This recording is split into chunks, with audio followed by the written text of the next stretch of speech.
Criminal law in the early modern age, from 16th to 18th century, was in the hands of the ruling class, which means that during that time the criminal law or the criminal code was not based on reforming a person, but its purpose was to reestablish the justice by inflicting the bodily harm to those who violated the generally accepted rules, and at the same time also the will of the god or the emperor.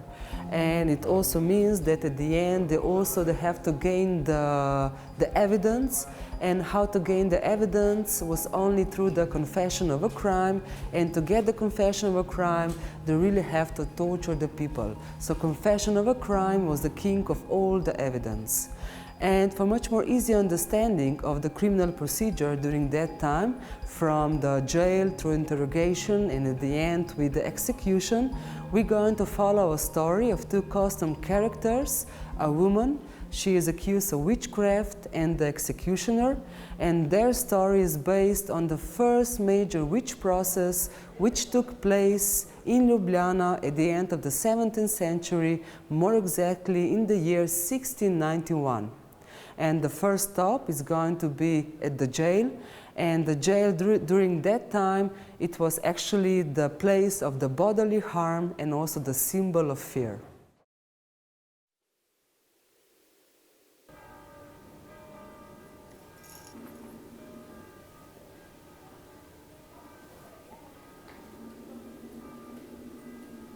Why? Why must I rot here in this terrible prison for so many days? Why? It has all started when the fair was being prepared at the marketplace. I was looking forward to it, thinking that I would earn a copper or two again.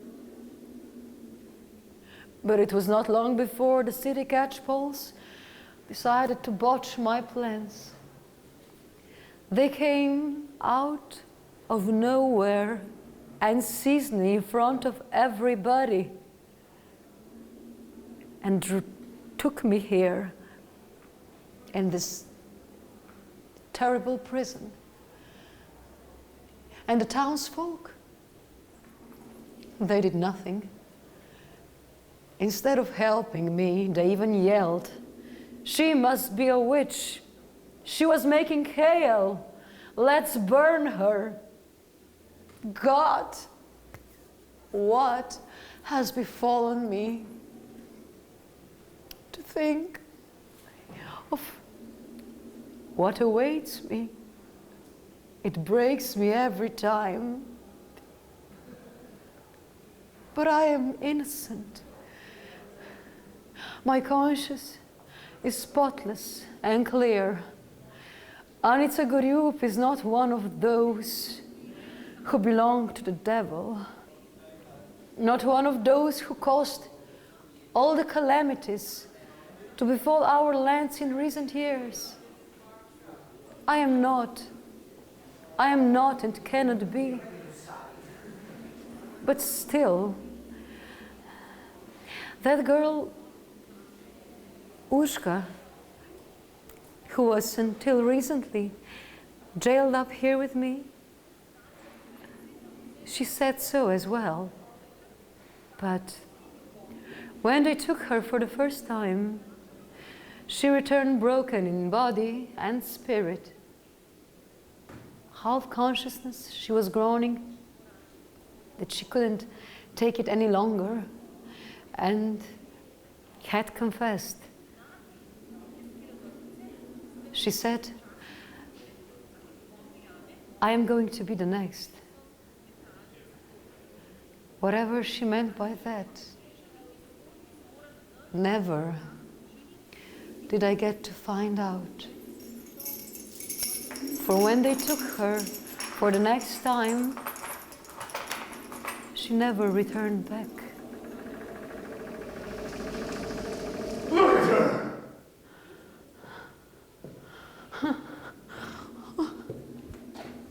Another little bird eagerly awaits me.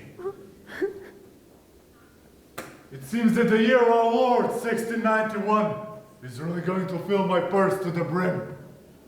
For 3 years I have been working as the imperial executioner in this provincial capital of life. And the money has been rather scarce till now.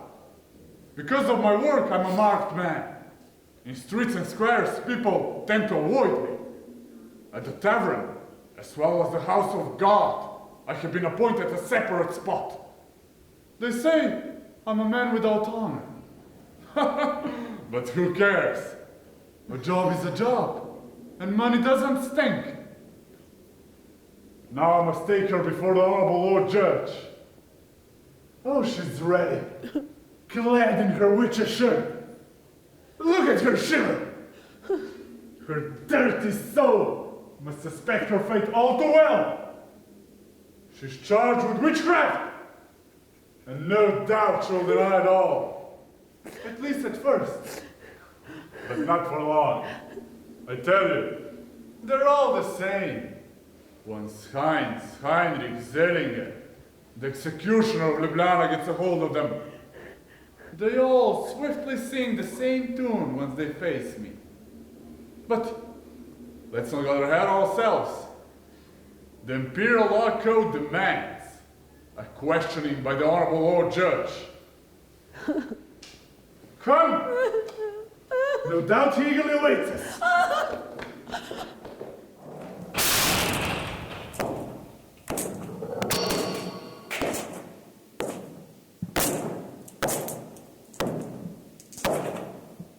For minor offenses, such as a conflict mentioned by Anica, were usually punished by shaming penalties. And those shaming penalties, actually, they were within the jurisdiction of the lower judiciary. And those minor offenses were, for example, like blasphemy, strife, humiliation, fraud, small thefts. We had different shaming devices.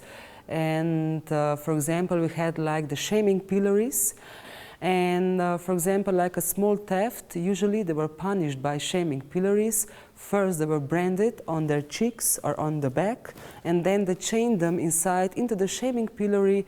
And after they finish with the punishment, with the shaming pillory, later on, that person was actually expelled out of the town. And we also have a lot of different shaming devices, for example, like the masks of infamy, and which means that the convict has to put that mask on his face, and with that mask he had to walk through the whole city. And sometimes even they put some kind of board around the convict's neck, and on that board was written what kind of crime has been done by himself or herself. And we also have, for example, like violin of disgrace, which it was also mentioned by Anica. And violin of disgrace, usually they use it to punish the quarrelsome women and even the unmarried mothers. And which means that the biggest hole, the biggest part, was put around the neck, and through the small holes they put the hands. And we also have another shaming device, which is also a little bit unique. It's called the Noisemaker's Fife, and it looks like a musical instrument. Why? Because that was actually the device with which they punish the bad musicians. So with the big hole, that part they put around the neck, and through the small holes they put the fingers. And with that device they also punish, beside the bad musicians, even the one who disrupt the peace during the night in the city, and also the one who swore badly.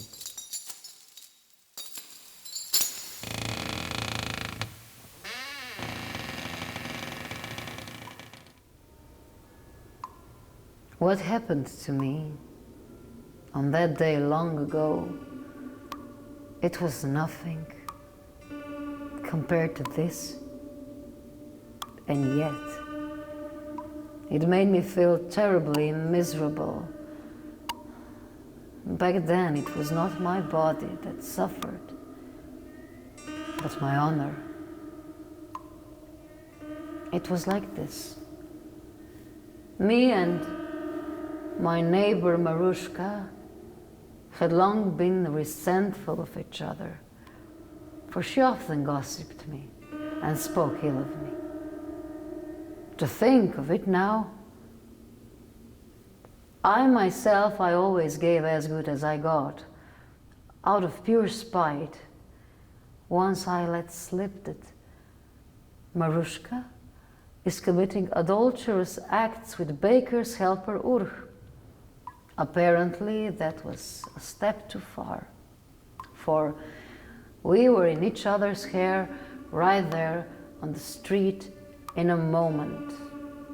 It was a right scuffle. As luck would have it, the city judge chose that very moment to appear there with two of his catchpoles.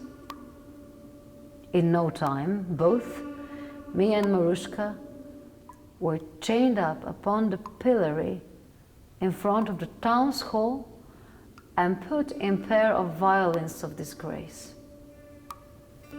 Such a shame. It was right in the time between the two masses, and there was no shortage of gawking. To onlookers' immense pleasure and entertainment, the pair of us suffered much through that day. Loud ridicule, pelting with rotten fruits and eggs, and a kick or two for a good measure. When they finally set us free in the evening, I took straight for home, my honor tarnished deeply. And out of pure shame, I dared not even to peek outside the house for the whole month.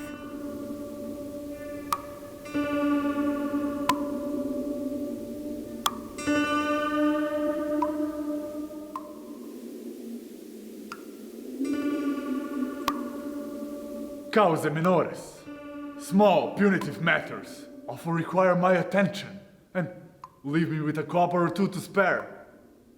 Blasphemy, quarrelsomeness, brawling, fraud, petty theft, and even adultery. I tell you, the Ljubljana men are quite hot-blooded, and many of them are not satisfied with just one little nest. But as long as this remains hidden, what can I do about that? But once the word gets out, that is when justice needs to be served. A few years ago, they found out that our virtuous tailor, by the name of Prince, had no less than 3 wives. It was a sin he paid dearly for. Ever since he confessed upon the rack, he walks around missing a nose. And the women of Ljubljana are no better in that respect. Often it happens one of them straight from her husband's bed, bringing down shame upon them both. A special little procession is held on such occasions. The wife is tied backwards to a donkey and has its tail placed in her hands, while the cheated husband must lead her through the city with everyone watching. Sometimes they even lock adulterers in the cage of shame, standing before the town hall, after which I flog them and cast them out through the city gates as a lesson to all.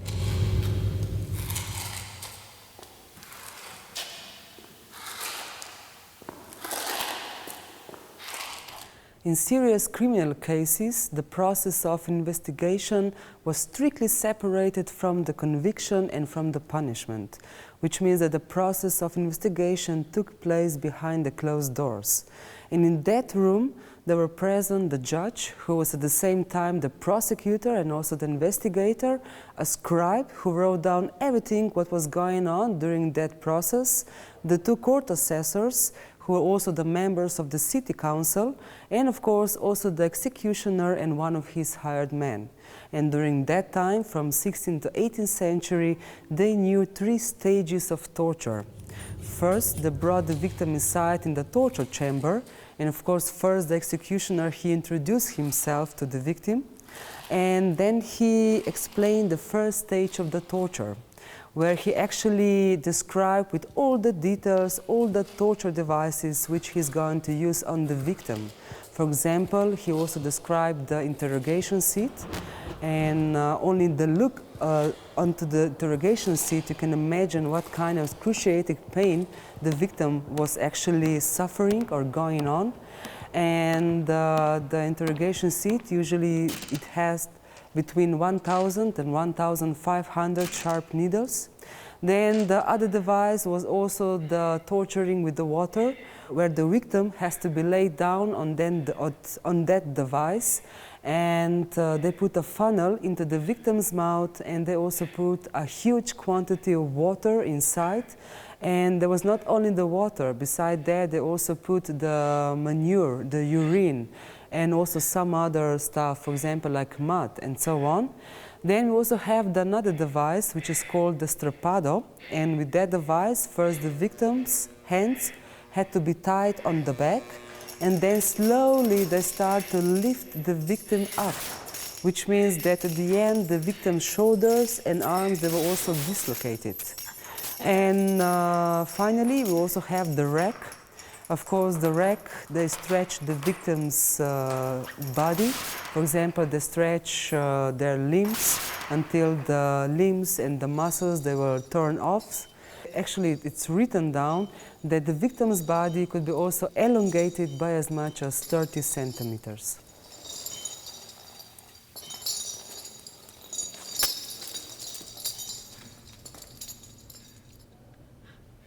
Why does the Honorable Lord Judge ask such questions?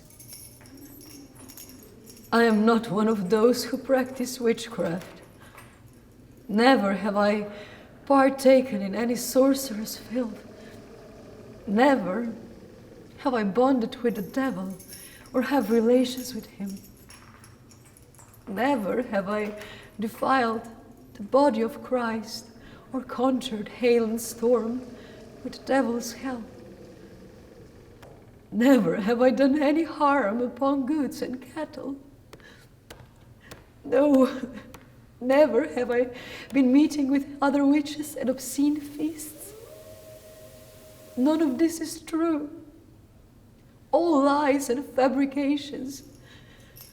I am a Christian woman and not a witch. Who are those men who sit peacefully by and listen to those horrible accusations in silence? Why is the other one putting everything down?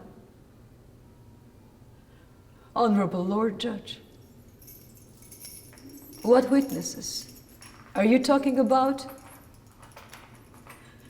What evil-minded wretch was possessed by the Dark One and had those words placed into his mouth? Urshka, one that had until recently been rotting alongside me in the prison. That's what she meant by me being next. Jesus, is this justice?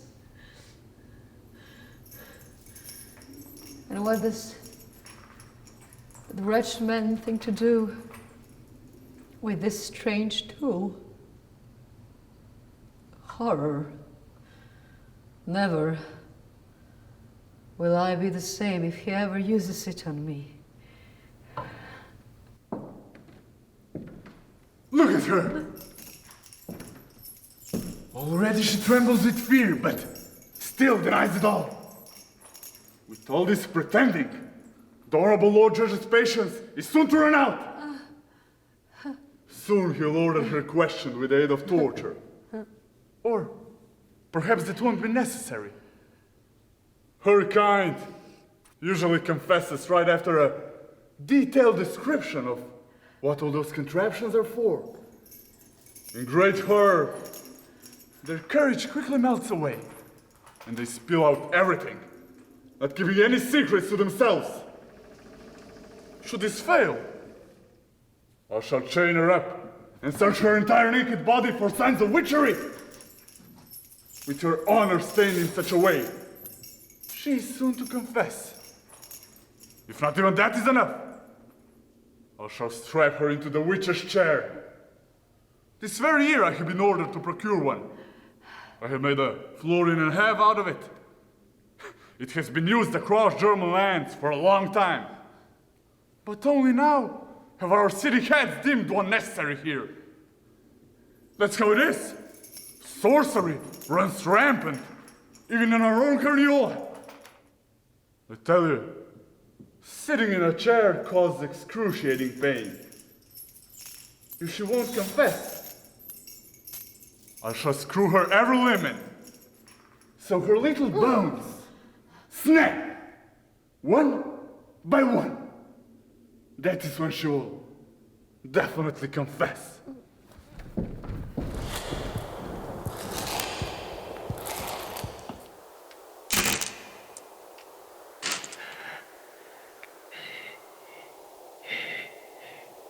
When they finally got the confession has been repeated again by the convict, so they can also wrote down officially. And then 3 days before the execution, the day of the judgment was publicly announced, and also the day of the execution. Why 3 days? Because the executioner had also 3 days to prepare everything for the execution, and that also the convict had 3 days to confess of all of his of her sins. And they, of course, they used different methods of the execution. For example, the murderers, their limbs, they were broken by the wheel. And also the same, it has happened to the traitors. Then the church burglars and the heretics, the arsonists, they were burned at the stake.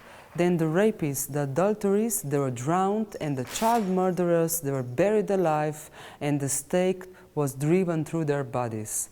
And of course, at the end, we also have some cases when the people have gone through all 3 stages of the torturing, and they did not confess at the end. And what happened with those people? At the end, they were set free, but you can imagine that all the horror what they have experienced through the 3 stages of torturing, of course, those people at the end, they were also branded or marked physically and mentally until the rest of their lives.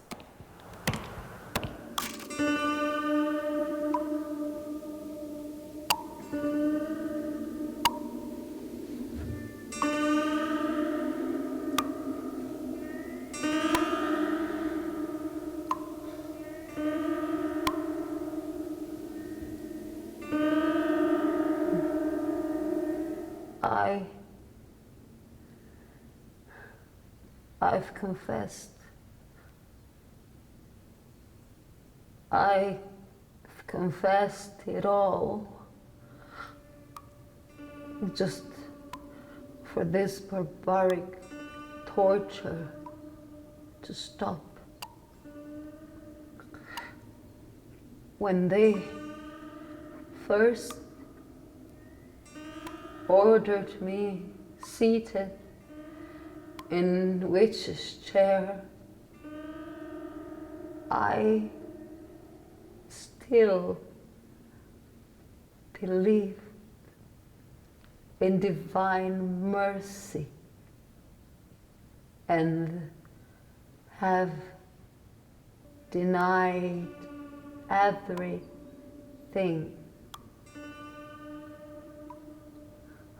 My wrenched body suffered through horrible torment until it finally succumbed. Unconscious, I was taken back to jail. When I woke up, the thought of torture's end kindled hope inside of me. How wrong was I? Twice more was I to face this loathsome man? And when I kept denying, it was back to Witch's chair. This time he lit a fire underneath. There is no word, no quill that could describe the pain I endured.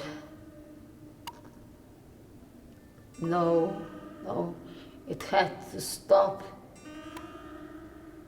I couldn't take it any longer.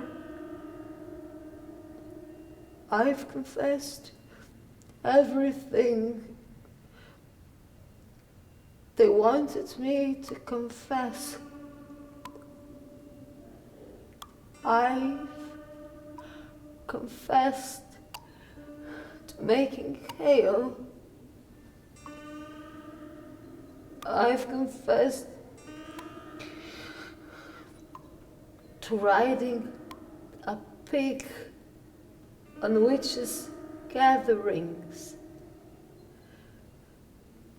I've confessed to fornicating with the devil.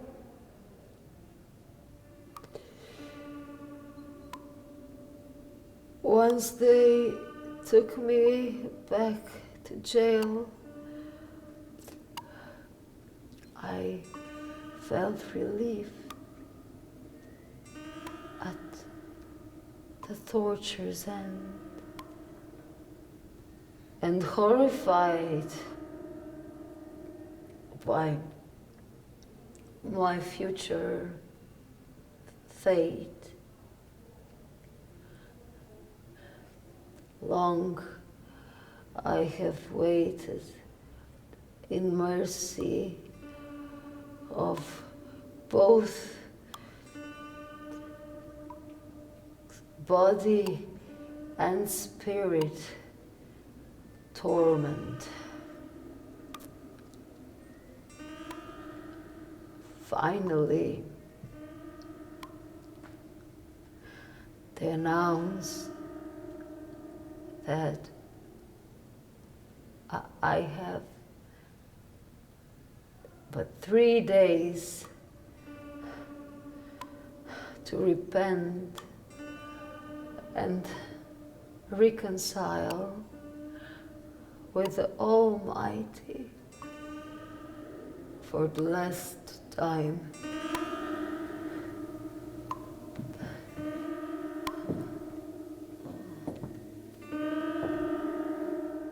Once they publicly announced the date of the verdict, I was given 3 days to make all the arrangement necessary to serve justice.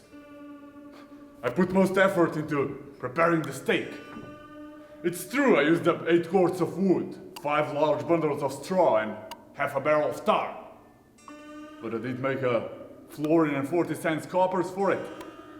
Upon it, this wretched sinner will get what is coming to her.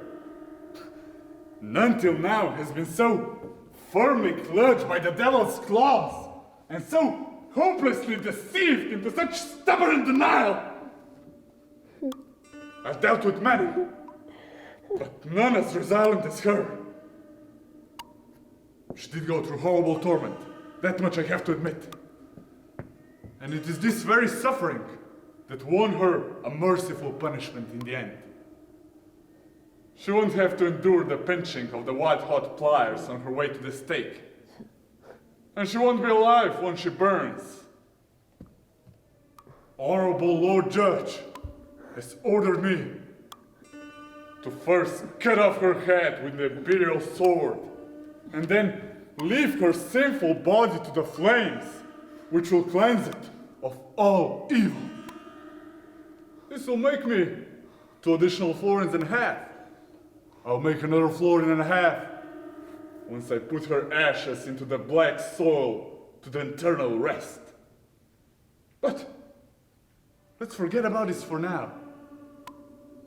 Can you hear the death knell tolling? The judgment day is here. The crowd must be gathering by now. Come, Hack. Your time has come. The scaffold awaits! At the beginning of the 19th century, they also started to use custodial sentences at the Ljubljana castle.